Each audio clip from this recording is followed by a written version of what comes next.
everybody, it's Brock and we got a brand new episode of All About. You've been looking for a tang with a round body shape that gets large, this Doctorfish Tang is a really great choice. Surgeonfish known for their sharp scalpel-like spines located on either side of the tail will be a very active choice for a large reef or even a fish-only tank. So let's see if this fish is right for you and your saltwater aquarium. If you're able to find a Doctorfish available, the juveniles will usually cost about $80 if you want one. With size, you'll be paying double or more. They don't seem to be a very high in stock item among online and even local fish stores because it does take a very specific tank to take care of them.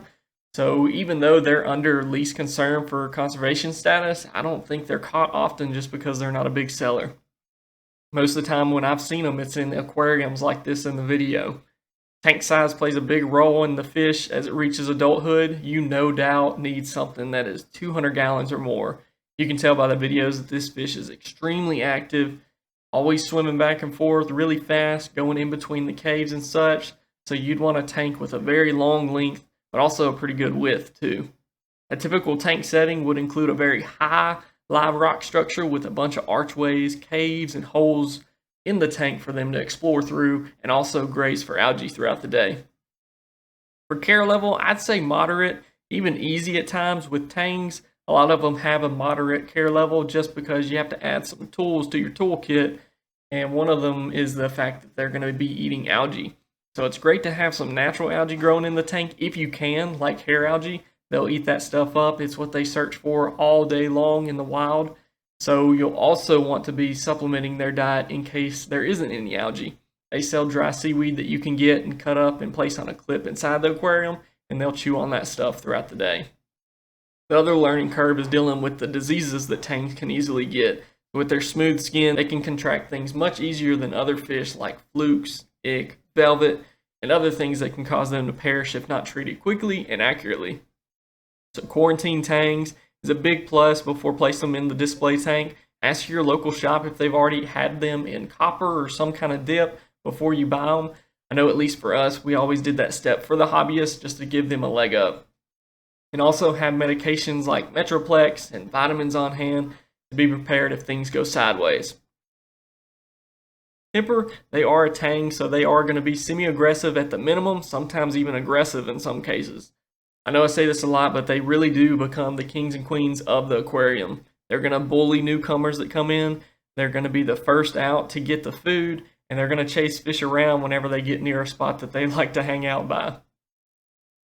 It's a round body tang, so if you're wanting to mix them with other tangs, it can work best with other shapes and add them as close as you can. Reef compatibility is a definite yes. They're found in the western Atlantic Ocean among the reefs in the Bahamas, Florida, even along the top of South America, so you'll see them there grazing on algae, looking for their next meal, and just swimming around having a good time. For temperature, you want to keep it around 72 to 78 degrees, DKH 8 to 12, pH 8.1 to 8.4, and your salinity 1.020 to 1.025. Standard stuff there. Keep an eye on your ammonia, nitrates, and phosphates. If these were to spike, it is very likely that the tang will get sick, and then you'll be dealing with two issues at once. So stay on top of your water changes and test that water. Max size in the wild, they've been recorded at 15 inches long, weighing over 11 pounds. This is a huge tang, beefy. In a typical tank setting, you'll usually see them get about 10 to 12 inches. The colors are really nice. They have a matte gray body and this deep blue that shadows the outline of their fins, and then these black stripes that run vertically down their body, which gives them a really great eye-catching look. Juveniles are going to have less blue on them, so if you see one that's a little larger and has a lot of blue on them, you'll know that that one is definitely more of an adult. Diet is an omnivore, but it's really about an 80-20 split between them being a herbivore versus a carnivore. So they're going to be eating mysis and brine shrimp that you do feed your other fish, but their primary source needs to be that algae. That algae is going to keep their colors looking great, keeps their health up, and just overall, it's really good for them. Pellets and flakes can also be very nutritious. They got a lot of them out there that have algae in them, have vitamins in them, so make sure to get those in their diet too. Have a lot of options on hand to see what they end up liking. Compatibility for the Doctorfish is far and wide. They are one of those tangs that get large and can hold their own against anybody. You see people place them in reefs among clownfish, wrasse, gobies, and then on the total flip side, they'll have them in fowler tanks with puffers, triggers, and groupers. So they do really well with getting along with anybody and will push back if anybody decides to get aggressive. My main point would be to just remember that they are going to be the ones that control the tank, so keep an eye out that they are not being too aggressive towards some of your more docile fish. They do have those spikes on the end of their tail, so be careful when handling them. Don't want them to get caught up in a net or you having to use your hand to get them out of it. So take your time with it and they'll do just fine.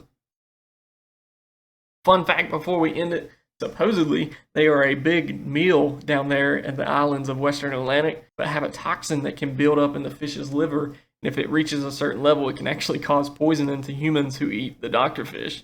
Crazy stuff. And that'll do it for today's episode of All About. Thanks for tuning in. If you enjoyed this video, don't forget to like and subscribe to my channel. If you have any experience with this tang, leave your comments down below for future saltwater hobbyists to see. The more we learn from each other, better off we're going to be in this hobby. As always, stay safe, be kind, and I'll see y'all later.